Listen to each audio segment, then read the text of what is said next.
libro de Éxodo. Y hoy vamos a empezar con el sexto mandamiento. Éxodo 20:13.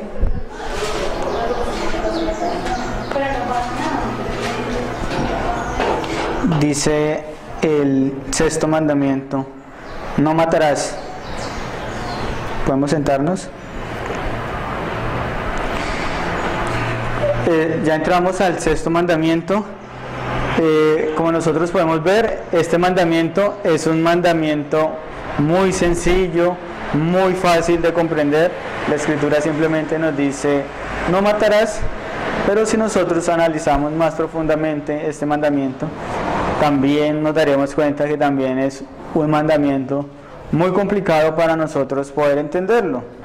Este sexto mandamiento inicia con una prohibición y nos dice este mandamiento que ninguna persona tiene derecho a quitarle la vida a nadie. El mandamiento solamente nos dice: no matarás. El pasaje más corto del Antiguo Testamento. 2 palabras: no matarás. Esta palabra que nosotros encontramos aquí como no es la palabra hebrea lo.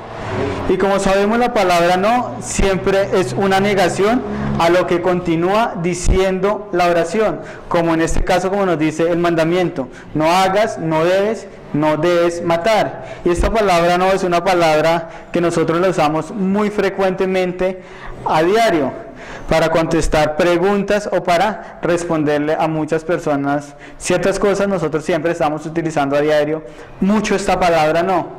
Y el Señor aquí nos está dando una provisión muy importante, porque el Señor con esta provisión lo primero que quiere hacer es proteger nuestra vida. Por eso en esta sección de acá en adelante vamos a encontrar 5 provisiones más que el Señor nos dice que no podemos hacer, que nosotros no podemos hacer en nuestra vida cotidiana. Aunque muchas veces es muy saludable para nosotros decir no a muchas cosas, porque decir no nos puede librar de muchos pecados, de muchos errores que nosotros podemos cometer en nuestra vida. Pero esto no quiere decir que a todos nosotros tenemos que decirle que no. Pues debemos siempre aprender a discernir a qué nosotros le tenemos que decir no y a qué cosas le debemos decir sí. Porque durante el día nosotros estamos tomando siempre muchísimas decisiones, desde qué ropa debo colocarme hasta qué tipo de comida voy a comer en este día. Porque yo puedo decir: el buzo rojo hoy no me lo coloco porque me lo coloqué ayer.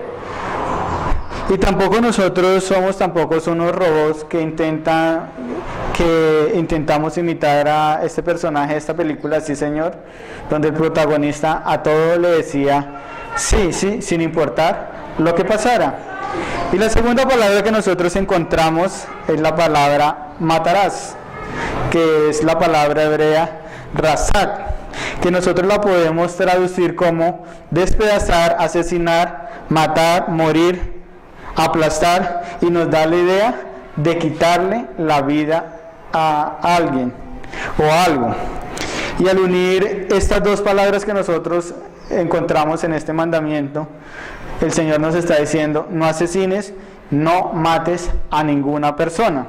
Nosotros sabemos que hay muchas maneras de matar a alguien, como nosotros lo podemos ver en las películas de acción o de pronto en la televisión, que vemos muertes por ahogamiento, muertes por asfixia, muertes por armas, muertes por desmembramientos, muchísimas clases de muertes. E incluso en nuestra vida normal muchas personas han presenciado morir a un amigo o a un familiar muy cercano, ya sea por muerte natural o sea en un accidente. Pero la pregunta que nos interesa en este momento y que nosotros debemos hacernos en este momento es: ¿qué es lo que en realidad el Señor nos quiere decir en este pasaje cuando nos dice no matarás?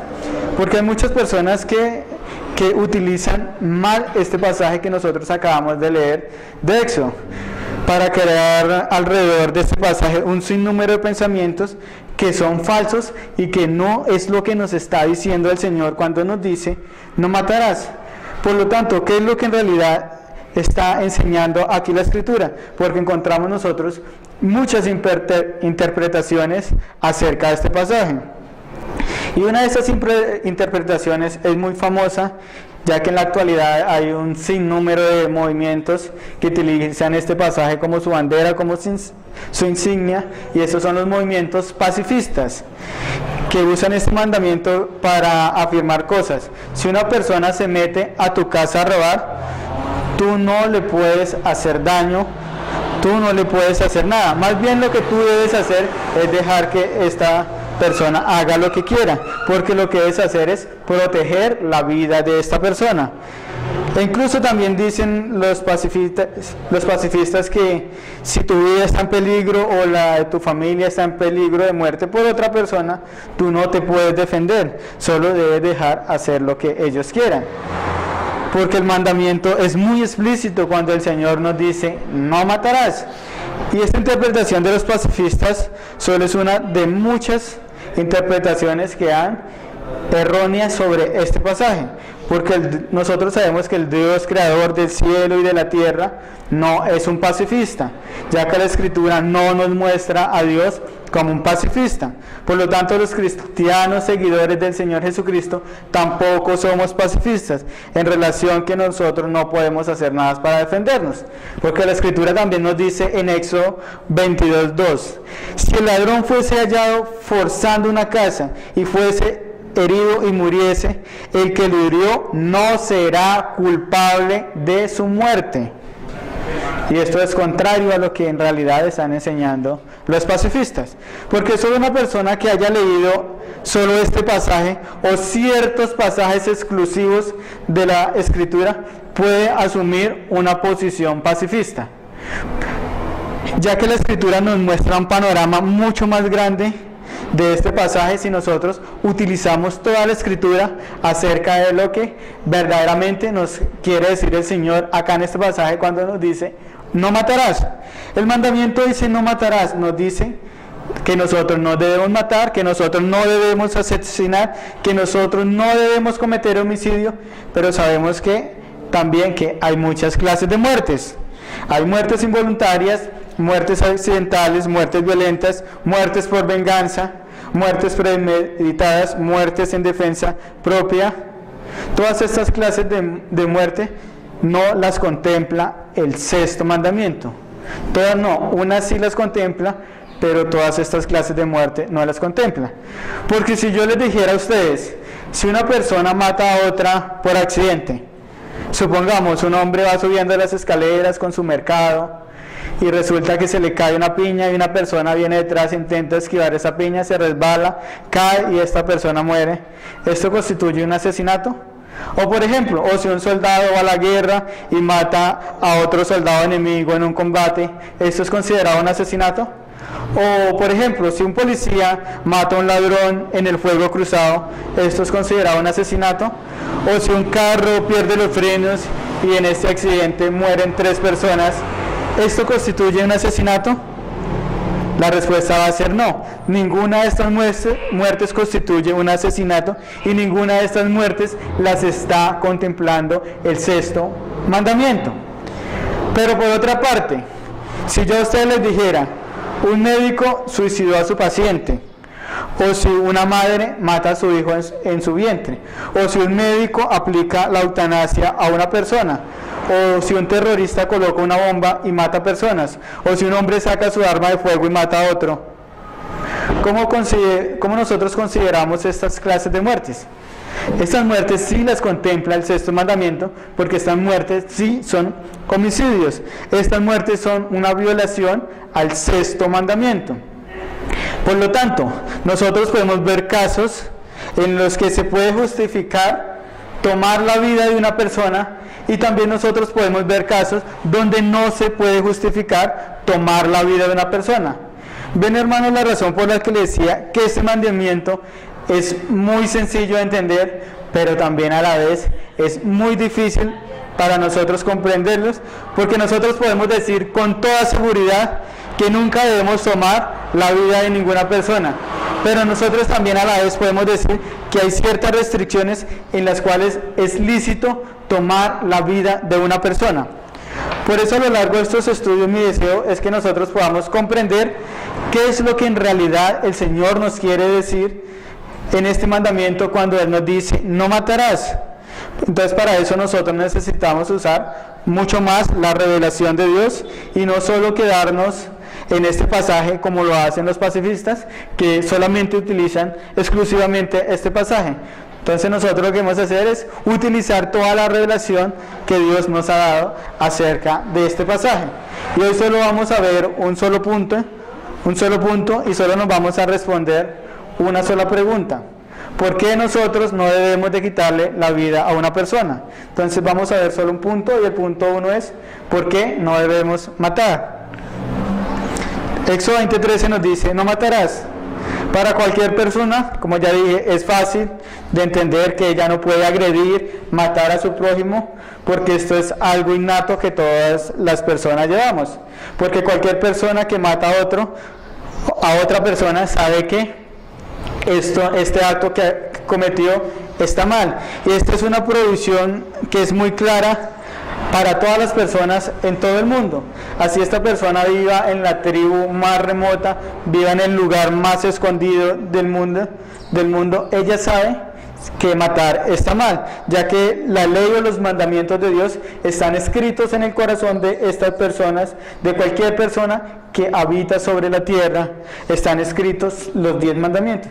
Pero sabemos que en este país a diario ocurren muchas muertes violentas y estas personas que son homicidas no matan porque no entienden este precepto o porque no conocen este mandamiento, ya que la ley escrita en sus corazones y la conciencia a estas personas les acusa que quitarle la vida a una persona está mal. Y estas muertes o asesinatos se deben más bien por los intereses que tiene el asesino, como lo hace la delincuencia común, o por llevar a cabo sus propios ideales, como lo hacen los grupos organizados que están al margen de la ley. Esto se debe a un problema que tiene el hombre, y es que el hombre se considera el centro del universo y que todo debe girar alrededor de él. Y cuando el hombre se cree el centro del universo, lo que hace el hombre es que desplaza a Dios y desprecia los mandamientos de la ley de Dios, porque los mandamientos de la ley de Dios nos lleva solamente a centrarnos en Dios. Pues Dios, como nosotros sabemos, es el dador de la ley y estas leyes son verdades que nosotros debemos obedecer, porque Dios es la máxima autoridad que hay en el universo, ya que Dios es el supremo y máximo legislador del universo. El pasaje nos dice no matarás, no asesines. Es un mandamiento que el Señor, que nos está dando el Señor. Pues el Señor también, como nosotros sabemos, es el dador de la vida. Y con este mandamiento Dios quiere proteger nuestra vida que Él mismo nos ha dado. Si nosotros leemos el libro de Génesis, encontramos que Dios es el dador de la vida, como nos dice Génesis 1:26. Dice, entonces dijo Dios, hagamos al hombre a nuestra imagen, conforme a nuestra semejanza, y señoree en los peces del mar, en las aves de los cielos, en las bestias y en toda la tierra, y en todo animal que se arrastra sobre la tierra. Y creó Dios al hombre a su imagen, a imagen de Dios lo creó, varón y hembra los creó. También Génesis 2:7 nos dice, entonces Jehová Dios formó al hombre del polvo de la tierra y sopló en su nariz aliento de vida, y fue el hombre un ser viviente. Y Jeremías 38:16 dice, y juró el rey Sedequías en secreto a Jeremías diciendo, vive Jehová que nos hizo esta alma. Podemos concluir que nuestra existencia se la debemos solamente a Dios, porque Dios es quien nos ha regalado la vida. Dios es el dador de la vida, como nosotros vimos en estos 3 pasajes que acabamos de leer. Por lo tanto, también Dios es soberano sobre la vida de cualquier persona, porque Él es el dador. Pues Dios posee autoridad sobre la vida humana, y el salmista sabía que en las manos de Dios estaba su vida. Por eso el Salmo 39:4 dice, hazme saber, Jehová, mi fin, y cuánta sea la medida de mis días. Sepa yo cuán frágil soy. He aquí, diste a mis días término corto, y mi edad es como nada delante de ti. Ciertamente es completa vanidad todo hombre que vive. Y Job 14:1 nos dice: el hombre nacido de mujer, corto de días y hastiado sin sabores, ciertamente sus días están determinados y el número de sus meses está cerca de ti. Le pusiste límite, de los cuales no pasará. Si tú lo abandonares, él dejará de ser. Dios no simplemente nos ha dado la vida, sino también Dios ha determinado nuestros límites de vida. Pues como dice Job, si Dios nos abandonara, nosotros dejaríamos de existir, porque nosotros necesitamos de Dios para poder vivir. El ser humano no es autosuficiente, porque el hombre siempre necesita de Dios para vivir. Y el día que Dios retire su mano de nosotros, ese día nosotros vamos a dejar de existir. Recordemos que la vida es muy corta, sin importar nosotros cuánto vivamos en este mundo. Así nosotros llegásemos en este mundo a vivir 100 años, esto no es nada comparado con la eternidad.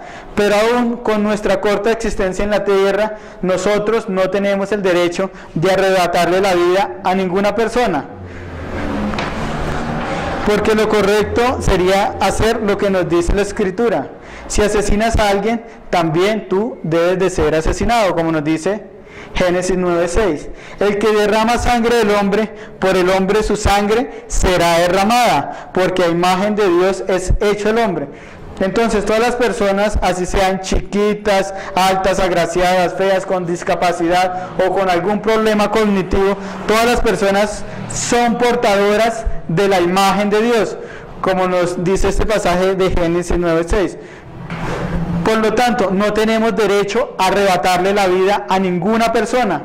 Aunque todos nosotros sabemos que el hombre en gran parte ha perdido su imagen y semejanza con Dios por la caída, pero aún a pesar de la caída, el hombre aún lleva una imagen borrosa de Dios. Y el hombre aún con esta imagen borrosa de Dios, su vida tiene un alto valor. Así este hombre sea el hombre más humilde o el hombre más pobre de este mundo, su vida tiene un gran alto valor, porque la destrucción de una vida envuelve una terrible calamidad, porque esta persona es portadora de la imagen de Dios. De aquí es donde desprende la importancia de la vida del ser humano. ¿Y por qué la vida del ser humano es tan importante?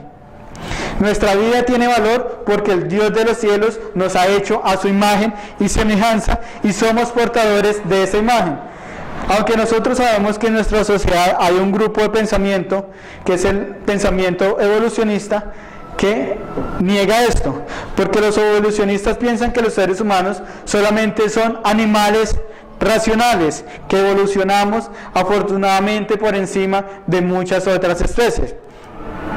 El problema con esta enseñanza es que nos colocaría al mismo nivel de los animales, y por lo tanto la vida de tu mascota o de una mosca que de pronto en este momento está en tu casa tendría el mismo valor que la vida de un hombre, pues todos seríamos animales. Pero lo peor de esta enseñanza y lo lamentable de esta enseñanza es que muchas personas prefieren creer que su abuelito fue un mono que pensar que un ser inteligente, todopoderoso, lo ha creado a su imagen y semejanza. Para un evolucionista que cree que es un descendiente de un mono, la vida de un hombre no tiene valor alguno, tiene igual valor a la de cualquier animal. Pero para nosotros como creyentes, como seguidores del Señor Jesucristo, la vida de un hombre sí tiene valor, porque la Escritura nos enseña que el hombre vale porque fue creado a la imagen del Dios Altísimo.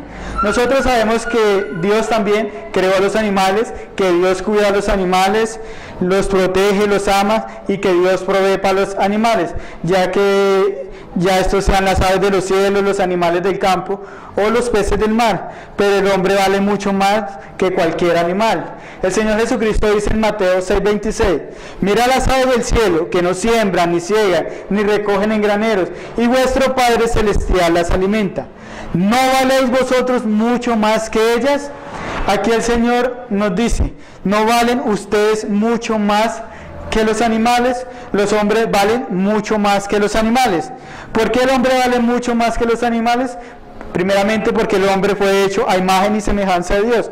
Por lo tanto, esto hace que el hombre, por ser una criatura creada por Dios, es inferior a Dios. Pero por poseer la imagen y semejanza de Dios, es superior a los animales. El hombre y los animales no son iguales como piensan los evolucionistas. El hombre es superior a cualquier animal. Por ejemplo, si estuviéramos nosotros en medio de un incendio y hubiese un perro y un cuadro famoso, y tuviésemos la oportunidad de salvar a uno de los dos, ¿a cuál salvaríamos? ¿Al animal o al cuadro? Bueno, lo más lógico sería que nosotros salváramos al animal, porque Dios creó a este animal y este animal tiene vida. Pero si nosotros nos encontramos en la misma escena, pero en vez de ver este cuadro famoso, hay un niño, y tuviéramos a un niño y a un perro para salvar en medio de un incendio, y solamente pudiéramos salvar a uno de los dos, ¿a quién salvarías? ¿Al niño o al perro? La respuesta sería, salvaríamos al niño, porque el niño vale más que el perro, porque el niño es portador de la imagen de Dios. Quizás un evolucionista diría, bueno, voy a echar suerte, porque la vida de ambos valen igual, a ver a cuál de los dos salvo. Pero recordemos que el perro solamente es un animal, y el perro, por ser animal, es inferior a los hombres. Esto no quiere decir que nosotros tenemos el derecho de maltratar a los animales y que nosotros tenemos que ser crueles con todos los animales, porque los animales no poseen la imagen de Dios.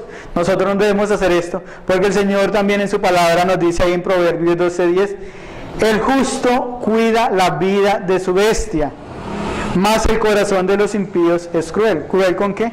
Con los animales. Entonces, nuestra prioridad es cuidar la vida humana, porque la vida humana es más valiosa que la vida de cualquier animal, ya que el Señor Jesucristo no vino a este mundo a salvar a los animales. El Señor no vino a salvar a los animales de una condenación, y tampoco la Biblia enseña que el Señor Jesucristo va a resucitar de los muertos para juzgar a los animales el día del juicio justo juntamente con los hombres, porque lo que enseña la Escritura es que el Señor Jesucristo vino a salvar a los seres humanos que son portadores de la imagen de Dios. Y el Señor Jesucristo murió por los pecados de los hombres. Por tanto, son los hombres los que van a ser juzgados por Dios, no los animales. Solo los hombres es a quien Dios les ha prometido vida eterna, y también solo los hombres son los únicos que viven para siempre, ya sea que esta persona viva para alcanzar la corona de vida o viva para la muerte eterna. Pero mientras una persona permanezca en este mundo, esta persona es portadora de la imagen de Dios. Por eso, en cuanto al homicidio o al asesinato, Dios nos dice, no matarás a ninguna persona. El Señor no dice simplemente, no debes matar porque esto no es agradable, o no debes matar porque esto es algo demasiado horrible, o no debes matar porque esto es algo demasiado inconsiderado hacerlo. El problema es mucho más grande, porque esta persona es portadora de la imagen de Dios. Asesinar a una persona no solo es atacar a esta persona físicamente y quitarle la vida, sino que también es atacar a Dios, quien ha creado a esta persona. Y aquí es donde la Biblia distingue entre las cosas que son pecaminosas y las cosas que son criminales, cuando se trata de quebrantar alguno de los 10 mandamientos. Porque si el homicidio no solo es un problema social que nosotros tenemos acá en la sociedad, es mucho más grave, porque es una afrenta al Creador, ya que este pecado no solo queda en la ofensa de la persona que se le ha quitado la vida, sino que también esta persona lo que está haciendo al asesinar es que está ofendiendo a Dios, que ha creado a esta otra persona a su imagen y semejanza. Y cuando alguien mata o asesina a una persona, le está declarando la guerra a Dios, porque está atacando a una persona que es portadora de la imagen de Dios. Pero sabemos que en la actualidad los evolucionistas enseñan que la ley que debe existir es la ley del más fuerte. Por lo tanto, las especies más fuertes son las que deben de sobrevivir. Esto nos lleva a preguntarnos entonces a nosotros, ¿Qué pasa con los débiles? ¿Qué pasa con los débiles en nuestra sociedad? ¿Qué pasa con los ancianos? ¿Qué pasa con los enfermos? ¿Qué pasa con los pobres? ¿Qué pasa con los mendigos? ¿Qué sucede con ellos? ¿O es que acaso ellos deben morir porque no son aptos para sobrevivir? La respuesta va a ser que no, ellos no deben morir, ni se les debe tampoco quitar la vida. Y la razón es que todas estas personas fueron también creadas a la imagen de Dios. Por lo tanto, estas personas en esta condición, como cada ser humano individual, tiene dignidad, valor y mérito. Por tanto, estas personas también deben ser tratadas con amor, con respeto, con igualdad, con justicia, y estimarlos por el gran valor que estas personas tienen, ya que son portadoras de la imagen de Dios.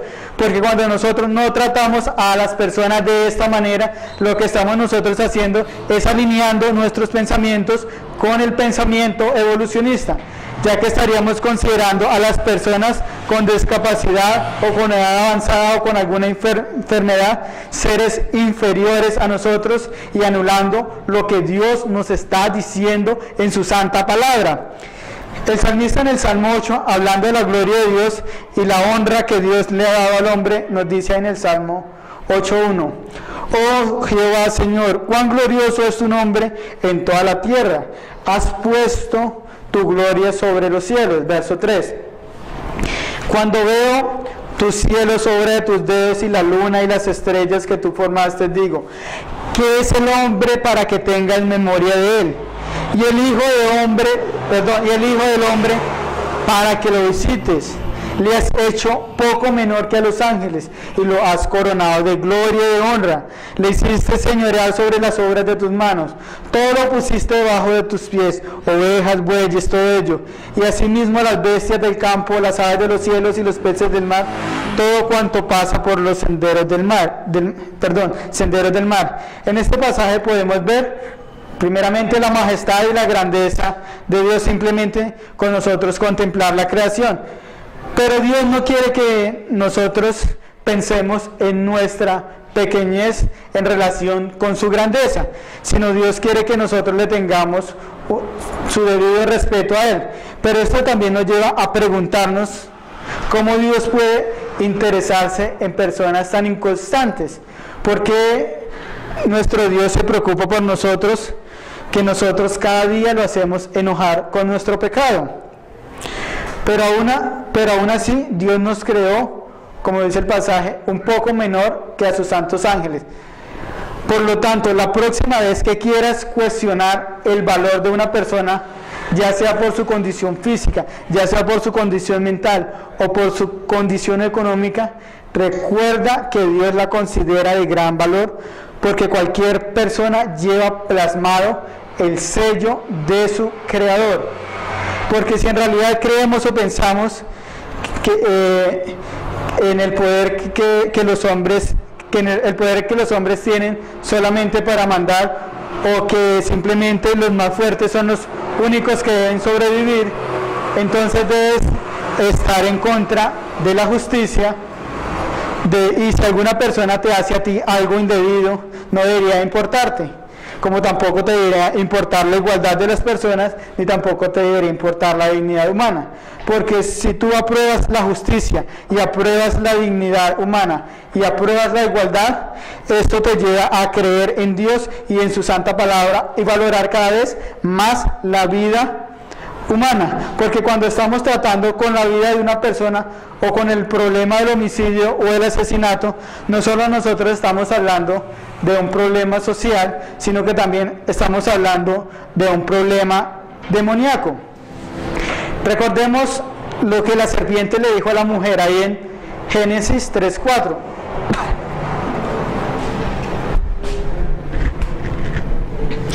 Dice la escritura en Génesis 3:4. Entonces la serpiente dijo a la mujer: no moriréis. Pero nosotros vemos en Génesis 5:4, dice que Adán murió. Dice ahí la escritura en Génesis 5:4.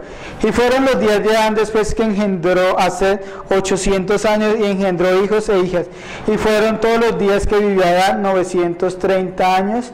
¿Y qué pasó? Y murió. Esto no solo convierte el homicidio en un problema social, porque en Juan 8 el Señor Jesucristo, hablando acá con un grupo de judíos que querían matarlo, nos dice el verso 44, aquí hablando el Señor Jesucristo a este grupo de judíos: vosotros sois de vuestro padre el diablo, y los deseos de vuestro padre queréis hacer. Él ha sido homicida desde el principio y no ha permanecido en la verdad. El problema con que levantar este mandamiento es que un homicidio le quita la vida a una persona, esta vida que Dios le ha dado a esta persona, porque Dios es el dador de la vida, y el deseo de Satanás es destruir la vida que Dios ha dado. Y todos aquellos que matan son homicidas, quieren hacer los deseos y la voluntad de su padre Satanás. ¿Y cuáles son los deseos del diablo?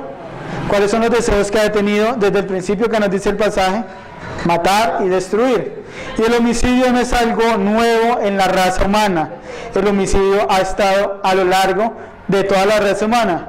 Ustedes recuerdan aquella historia que es muy conocida por todos, donde se lleva a cabo el primer homicidio, donde los protagonistas son dos hermanos, y en este primer asesinato de la historia humana es donde Caín asesinó a su hermano Abel.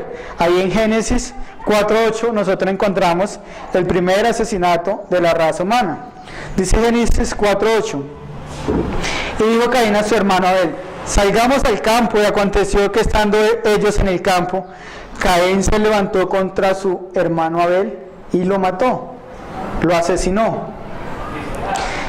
Este es un hecho que es demoníaco, y es lo que Satanás hace, porque él quiere que las personas se maten entre sí, y esto es lo que Satanás ha hecho desde el principio, porque él ha sido homicida desde el principio, como nos dijo el Señor Jesucristo.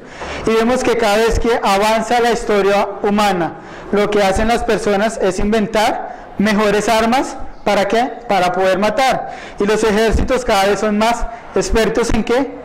En matar. Y toda la tecnología, aunque en muchos casos nos hace mucho bien, esta también es usada para destruir la vida de las personas. Por eso vemos que los niños y jóvenes gastan 4, 6, 8, 10 horas al día pegados a aparatos electrónicos, creando hombres egoístas que solo vivan para sí y que destruyan sus vidas. Pero la tecnología, lo que sí no hace la tecnología es crear hombres moralmente buenos. Y si avanza cada vez más la tecnología, esto nos va a indicar que cada vez vamos a ser mucho más eficientes para quitar la vida de las demás personas.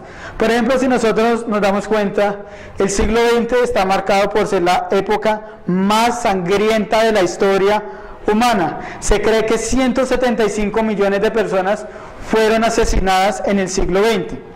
Y podemos ver la historia de estos crímenes o genocidios, como lo que sucedió en Bosnia, en Ruanda o incluso en la misma Alemania nazi. Y estos crímenes sucedieron porque algunos hombres tenían sus propias ideologías que nacieron ¿de dónde? Del pensamiento evolucionista, donde estas corrientes piensan que algunas personas o razas son mucho más evolucionadas que otras. Por lo tanto, esta raza que es superior debe destruir a la otra raza que es inferior, porque el fuerte es el que debe prevalecer sobre los débiles. Por lo tanto, el fuerte debe eliminar al débil. Hitler decía que la raza árida era superior a las demás razas. Por lo tanto, los judíos, mestizos, afrodescendientes deberían de morir simplemente por ser razas inferiores. Si nos damos cuenta, cuatro hombres políticos con sus ideologías evolucionistas le quitaron la vida a 175 millones de personas el siglo pasado. Sus nombres son Hitler, Lenin, Mao Zedong y Stalin. Solamente 4 hombres. Y ninguno de estos 4 hombres creía en la Biblia como la palabra de Dios. Y tampoco ninguno de estos 4 hombres tenía al Señor Jesucristo como su Señor. Estos hombres sí tenían algo en común. Era que eran comunistas y también eran ateos. Y los pensamientos del comunismo son, juntos con los del ateísmo: el hombre, como no procede de Dios, entonces el hombre no tiene ninguna dignidad particular. El hombre no está a cargo, el Estado es el que, Dios no está a cargo, el Estado es el que sí está a cargo. Dios no es soberano sobre la vida de las personas. El Estado sí es soberano sobre la vida de las personas. Como Dios no existe, el Estado tiene derecho a quitar la vida de cualquier persona a la que él considere, ya sea que esta persona esté indispuesta o por ser desigual físicamente o por no ser apta por cualquier razón, ya sea física o mental. Estos pensamientos comunistas salieron del evolucionismo, donde indica que el más fuerte es el que sobrevive. Salomón dice en Proverbios 8:36, mas el que peca contra mí defrauda su alma. Todos los que me aborrecen aman la muerte. Todos los que aborrecen la vida de una persona aman la muerte. Por lo tanto, nosotros podemos concluir de este estudio: mientras más un hombre se aleje de Dios, mientras más un hombre se aleje de la palabra de Dios y quite a Dios de sus pensamientos, este hombre va a ser más propenso a incurrir en un homicidio. Por lo tanto, mientras más nosotros leamos la Escritura, mientras más nosotros nos preocupemos por conocer a Dios y mientras más nosotros meditemos en la grandeza de Dios y en la majestad de Cristo, esto nos lleva cada vez más a tener la mente de Cristo y a amar más la vida, porque Dios es el dador de la vida y nosotros vamos a hacer lo que Dios nos enseña, y es a proteger la vida. Vamos a concluir aquí. Dentro de 8 días continuaremos con este 6.º mandamiento.